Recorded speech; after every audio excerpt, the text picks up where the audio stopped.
వేమూరు మండలం వేమూరు గ్రామం వేమూరు నియోజకవర్గం తెలుగుదేశం పార్టీ కార్యాలయం వేమూరు మండలం నుండి పెరవల్లిపాలెం వారాహపురం గ్రామం నుండి వైసీపీ పార్టీ నుండి తెలుగుదేశం పార్టీ ఆధ్వర్యంలో పనిచేయాలని నిశ్చయించుకొని వైసీపీ పార్టీ నుండి తెలుగుదేశం పార్టీలో చేరారు.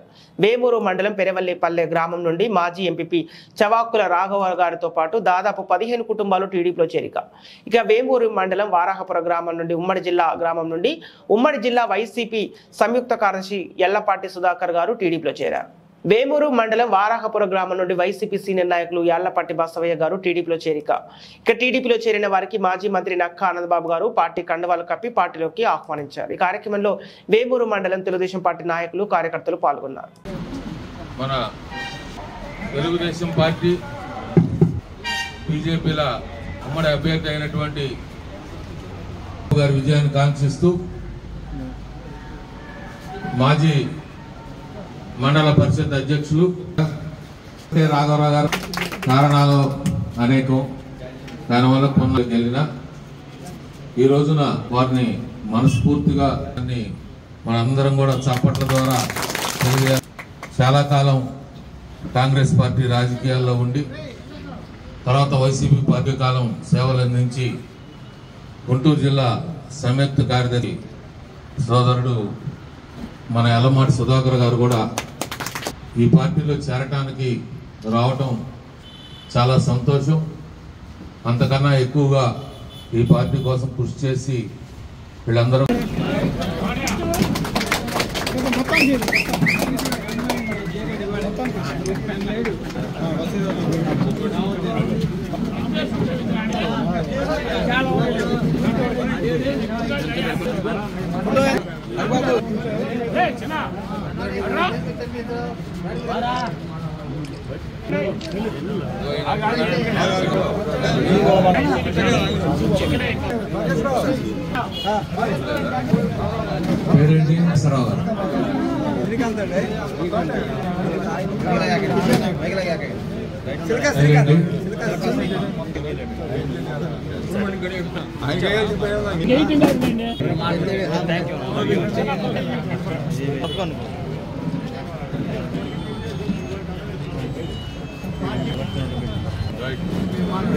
తీసుకొని ఎన్ని నోట్లు వచ్చినాయి, రేపు ఎన్ని నోట్లు తీసుకురావాలి, ఏ విధంగా ఈ మండలాన్ని ఒక యూనిట్గా తీసుకొని ముందు గ్రామం తర్వాత మండలం యూనిట్గా ఏ స్థాయి మెజార్టీని తెలుగుదేశం పార్టీకి అందించాలనే దాని మీద ప్రధానంగా దృష్టి పెట్టి పనిచేయాలని చెప్పి మీ అందరికి కూడా మనస్ఫూర్తిగా విజ్ఞప్తి చేస్తా ఉన్నాను. ఎందుకంటే నేను ఇందాకే చెప్పాను, చాలా సీనియర్ లీడర్లు రాఘవరావు గారు కానీ వాళ్ళిద్దరు కూడా మన సుధాకర్ గారు కానీ బసవయ్య గారు కానీ రాజకీయంగా అనుభవం ఉన్నటువంటి వ్యక్తులు, గ్రామంలో మంచి పట్టున్నటువంటి వ్యక్తులుగా తెలుగుదేశం పార్టీ నాయకులు కూడా చెప్తాం.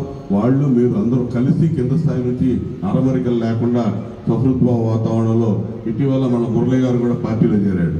ఆయన మొట్టమొదటి తెలుగుదేశంలో ఉన్నాడు, మధ్యలో కొంతకాలం పక్కకు పోయాడు.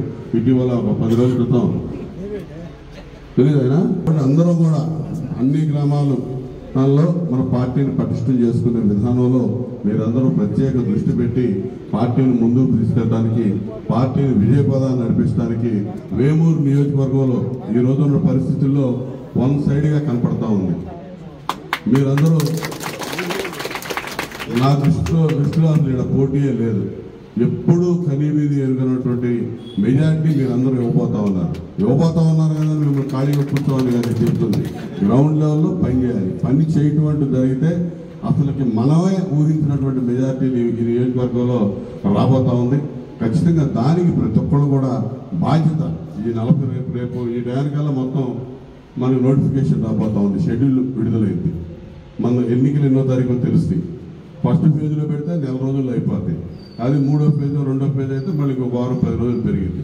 ఏది ఏమైనా రేపు 3 గంటలు 3:15 కల్లా మొత్తం మనకి సమయం ఎప్పుడు వస్తుంది ఏదనేది తెలిసింది.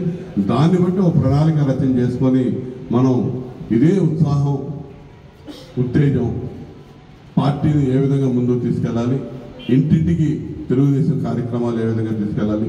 ఈ రాష్ట్రం ఈ 5 ఏళ్ల కాలంలో విడిపోయిన ఆంధ్రప్రదేశ్ రాష్ట్రం చంద్రబాబు నాయుడు గారి నాయకత్వంలో ముందుకెళ్తున్న సమయంలో ఒక్కసారిగా కుప్పకూలిపోయింది. జగన్మోహన్ రెడ్డి అనేవాడికి ఈ అధికారాన్ని అప్పచెప్తే ఒక్కసారిగా కుప్పకూలిపోయింది. అభివృద్ధి మొత్తం వెనక్కి వెళ్ళిపోయింది. ఈరోజు మళ్ళీ పునర్నిర్మాణం చేసుకోవాలి రాష్ట్రాన్ని. అదేవిధంగా రాష్ట్రాన్ని ఏ విధంగా పునర్నిర్మాణం చేసుకోవాలి, ఈ నియోజకవర్గాన్ని కూడా పునర్నిర్మాణం చేయాలి.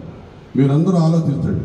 మన 5 ఏళ్ల పరిపాలనలో గ్రామాల్లో చేసినటువంటి అభివృద్ధి ఎప్పుడైనా జరిగిందా అభివృద్ధి? ఈరోజు ఈ 5 ఏళ్లలో పూర్తిగా అభివృద్ధి అనేది కుంటుపడిపోయింది. మళ్ళీ దాన్ని మిగిలిపోయినటువంటి అభివృద్ధి, కుంటుపడ్డ అభివృద్ధిని మళ్ళా ముందుకు తీసుకెళ్లాల్సిన అవసరం ఉంది. దాన్ని నేను సిన్సియర్గా చెప్తా ఉన్నా. మీరు కూడా సీరియస్గా సిన్సియర్గా ఆలోచన చేయండి. దాన్ని చిత్తశుద్ధితో ఆలోచన చేసి 10 మందికి తెలియజెప్పండి. మనం ఇవన్నీ ఏ విధంగా తీసుకెళ్ళాలి?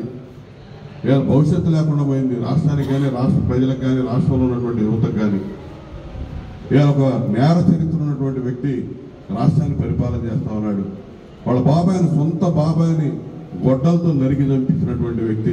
ఇవాళ నేను చెప్పేది కాదు, ఆయన సొంత చెల్లెలు షర్మిల, సునీత ఈరోజు ఉదయం నుంచి గగ్గోలు పెడతా ఉన్నారు. కడపలో మీటింగ్ పెట్టి, వాళ్ళు పులివెందుల్లో మీటింగ్ పెట్టుకుంటామంటే కూడా ఒప్పుకోవాలి.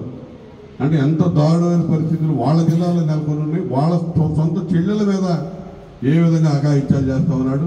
బాబాయిని గొడ్డల పొడితో చంపి చంద్రబాబు నాయుడు గారి నారాసుర రక్త చరిత్ర అని చెప్పి దాన్ని వాళ్ళ మీడియాలో చిత్రీకరించినటువంటి దౌర్భాగ్య ముఖ్యమంత్రి.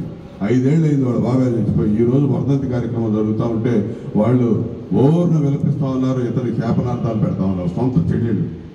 మరి ఇటువంటి పరిస్థితులు ఒకసారి ఆలోచన. ఇటువంటి వ్యక్తి ఈ రాష్ట్రానికి ముఖ్యమంత్రిగా ఉండటం అనేది ఈ ప్రజలు చేసుకున్న దురదృష్టం, దౌర్భాగ్యం. ఇది ప్రజలకు తెలియజెప్పండి. రాష్ట్రాన్ని ఒక విజన్ ఉన్నటువంటి వ్యక్తి, ముందు చూపుతో ఆలోచించి ముందుకు పోయేటటువంటి వ్యక్తి చంద్రబాబు నాయుడు గారు. ఇవాళ చంద్రబాబు నాయుడు గారికి జనసేనాని పవన్ కళ్యాణ్ గారు తోడయ్యాడు. పవన్ కళ్యాణ్ జనసేనాని, అదేవిధంగా చంద్రబాబు నాయుడు గారి నేతృత్వంలో తెలుగుదేశం పార్టీ విజయదుందుపై రేపు మోగించబోతా ఉంది. అందులో మన వేమూరు నియోజకవర్గం ప్రధాన భూమిక పోషించాలి.